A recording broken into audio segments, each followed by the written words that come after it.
Okay, good morning, everyone. I will be able to take off my mask in a minute. We're just concluded davening Shachris in the morning because it's a bank holiday, therefore we finish late.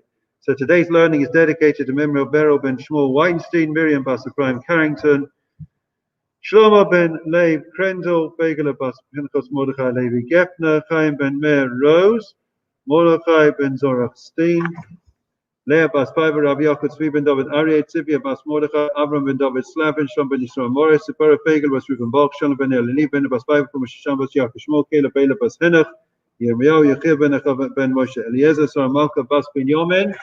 What's the name? Have I done your I did. No. Matt, did I do? Yeah. David ben Shmuel. David Chono ben Shmuel. Okay, so we're going through the 10 pathways of God, and we're discussing the second one, which is the idea of prayer. Let me read you something that Rabbi Sachs wrote, and then we can discuss it. Okay. So he says as follows.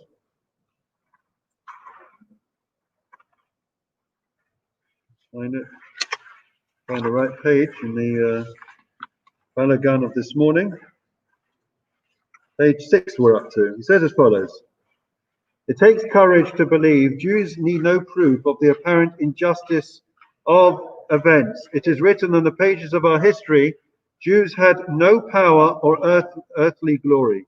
For the better part of 40 centuries, our ancestors lived dispersed throughout the world, without a home, without rights, all too often experiencing persecution and pain. All they had was an invisible God and the line connecting us to him. What was the line connecting us to him? The Siddur, the words of prayer. All they had was faith. In Judaism, we do not analyze our faith, we pray it. Okay? Again, in Judaism, we do not analyze our faith, we pray it. We do not philosophize about truth, we sing it, we daven it. For Judaism, faith becomes real when it becomes prayer. Okay? So when I call out, when I express my wants, my needs, my gratitude, then my faith becomes real, as it were. In prayer, we speak to a presence vast to the unfathomable universe, yet closer to us than we are to ourselves. The God beyond, who is also the voice within. Through language, we must fail. Though language must fail when we try to describe a being beyond all parameters of speech, yet language is all we have, and it is enough. For God, who made the world with creative words and revealed his will in holy words, listens to our prayerful words. Language is the bridge that joins us to infinity. So we often say, in the name of Rabbi Sachs, that when we learn Torah, Torah is when God speaks to us. Prayer is when God speaks to us. Prayer is when we speak to God. When we learn, that is when God speaks to us through his spoken word. Whereas when we pray, we are speaking to God. The question we have to ask ourselves, is it a monologue or is it a dialogue? Right? Morning, Richard. Expect to see you on in 2 minutes. Okay. So that's the question that we want to deal with this morning. We want to ask the question, how do we feel? How do we consider our prayers? Is it one-way traffic? Have you ever heard a response? Right? Are we just going through the motions? Let's have a look. These are some of the questions that Rabbi Sachs asks in his worksheet. And you know what may be helpful if you download them for next time so that you can follow along as we go through the various sheets which he has. So let's move on a bit. And he says as follows, one of the themes of prayer. What are the themes of prayer? So he speaks about several things. The first theme is in Pesukei de Zimra. When we get up in the morning, the first part of prayer is creation, right? In the verses of praise, we climb from earth to heaven by meditating on creation. We say every day in davening, in prayer, HaMachadesh b'tuva b'chol yom tamid, that God is constantly renewing creation every single day. Like a Turner or Monet landscape, the Psalms let us see the universe bathed in light, But this light is not the light of beauty, but of holiness. The light the sages say God made on the first day and hid for the righteous in the life to come. Through some of the most magnificent poetry ever written, we see the world as God's masterpiece, suffused with his radiance. That is part one. So theme number one, if someone was to ask you, what are we doing in the part one of prayer? That is creation. We are, as it were, reconsidering and are showing our appreciation for God's masterpiece in creating this world.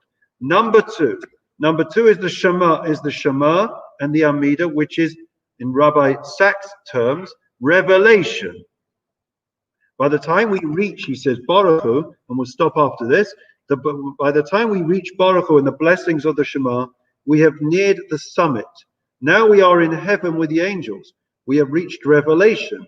The divine presence is close, almost tangible. Now comes the great declaration of faith at the heart of prayer. What's the great declaration of faith that we say at the heart of prayer?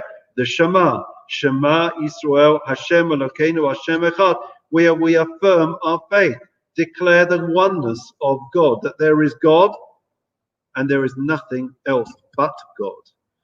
Okay? Now comes the great declaration of faith at the heart of prayer, the Shema, with its passionate profession of the unity of God and the highest of all expressions of love, with all your heart, with all your soul, with all your might. And then comes the Amida, the supreme height of prayer. That is the zenith of prayer. The three traditions fuse at this point. The silent Amida said by the individual, reminding us of prophetic prayer. The leader's repetition, representing priestly worship and prayer as sacrifice.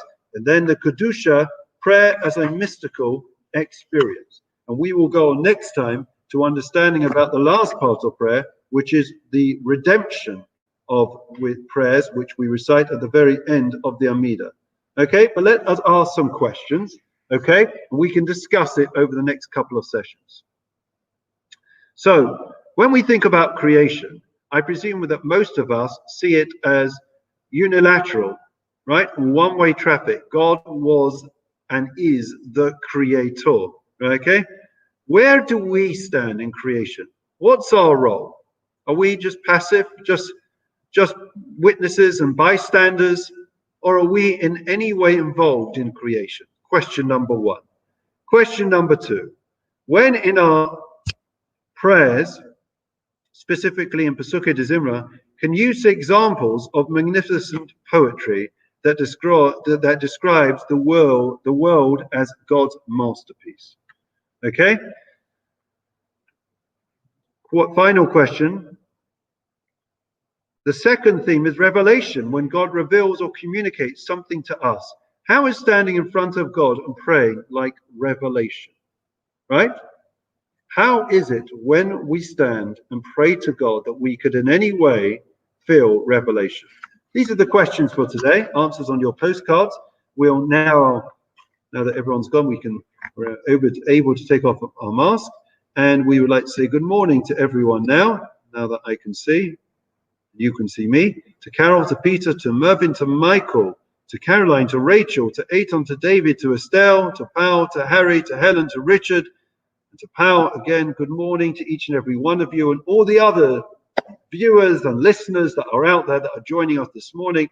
And of course, we wish Jeffrey Grossman, who's seriously not well, Shlomo Yechiel, Ben Chana, a refuah shlema, amongst all the others that need a refuah shlema in our community and beyond in this current pandemic.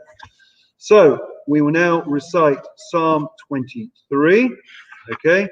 And we will continue every morning, please God, this week, 9:30 throughout the week, because it's a bank holiday that we are turning into a bank holy day, okay? That's the idea. The Lord is my shepherd, I shall not want. He causes me to lie down in green pastures. He leads me beside still waters. He restores my soul. He leads me in the paths of righteousness for his name's sake. Even as I walk in the valley of death, I will fear no evil, for you are with me. Your rod and your staff, they comfort me. You set a table before me in the presence of my adversaries. You anointed my head with oil. My cup overflows. May only goodness and kindness pursue me all the days of my life, and I will dwell in the house of the Lord for the length of days. Memorial prayer, followed by the Refuah Shlema. Adon Olamim Zocho Es Nishmais. Beryl Ben Shmuel Weinstein, Miriam Bas Ephraim Carrington, Shlom Ben Leib Krendel, Fegel Bas Pinchas Mordechai Levi Gefner, Chaim Ben Meir Rose, Mordechai Ben Zorach Steen, Leah Bas Feivel, Harav Yaakov Tzvi Ben David Arid, Tzvi Bas Mordechai, Avram Ben David Slavin, Shlom Ben Yisrael Morris, Fegel Bas Ruben Baruch, Shalom Ben Elili Ben Bas Feivel, Pomer Shoshana Bas, Yaakov Shmuel, Caleb Bela Bas Henach, Nimi Yochi Ben Moshe Eliezer, Salma Bas Ben Yamin, Shad Choli Olamam, Began Aiden Taimanu Chasam Lachem Balarachamim, Yasirein Beseisa Kana Pavilolamim, Vietsomas Chaisishmasam, Adonai Unach Lasam, Yanuchu B'Shalom, Amishkavam, Venomar, Amen. Wish everyone long life. And now the Refuah Shlema prayer. Misha Berach Avaseinu Avram Yitzchak Yaakov Moshe Aaron David Shlomo Yivach Rabbi Cholim Avo Shanu Mispalim Babo Ram B'Chazak Kadosh Baruch Hu Yimale Rachma Lehem Lachma Osam Mishlach Lem Pushel Neshmaim L'Cholei B'Sof Shachol Yisrael Refuah Sanefesh Refuah Tagov Hashtag B'Gazman Karib Ben Amar Amen. One of the most exhilarating aspects of prayer, and it follows on from the question Rabbi Sachs asked, is the fact that we become co-creators, partners in creation with God. How that manifests itself is for us to discover in the coming weeks, but it is absolutely exhilarating to know that we are, as it were, creating, developing this world and the universe, God's world, through working with Him. Wishing everyone a good day, and no doubt I will see you all out walking around the area. Keep safe, keep well, look after yourselves. Wishing you well for today.